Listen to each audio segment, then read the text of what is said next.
4 மெழுகுவர்த்திகள் எரிந்து கொண்டிருந்தன. மெலிதாய் காற்று வீசிக் கொண்டிருந்தது. காற்றைக் கண்டதும் அமைதி என்ற முதல் மெழுகுவர்த்தி நான் அணைந்து விடுவேன் என்று பலவீனமாக சொன்னது. காற்று பட்டதும் அமைதி அணைந்துவிட்டது. அன்பு என்ற அடுத்த மெழுகுவர்த்தியும் எதிர்க்க முடியாது என்று சொன்னது. அது கூட அணைந்துவிட்டது. அறிவு என்ற 3வது மெழுகுவர்த்தியும் காற்றை எதிர்க்க முடியாமல் அணைந்தது. 4வது மெழுகுவர்த்தி காற்றை எதிர்த்து போராடி ஜெயித்தது. அப்போது அந்த அறையில் ஒரு சிறுவன் நுழைந்தான். அடடா, 3 மெழுகுவர்த்திகளும் அணைந்துவிட்டதே என்று கவலையுடன் சொன்னான்.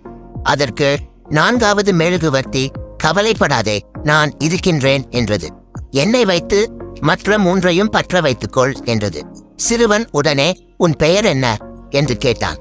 நம்பிக்கை என்றது அந்த மெழுகுவர்த்தி. நாம் எப்போதும் வாழ்வில் நம்பிக்கையை மட்டும் இழக்கக்கூடாது.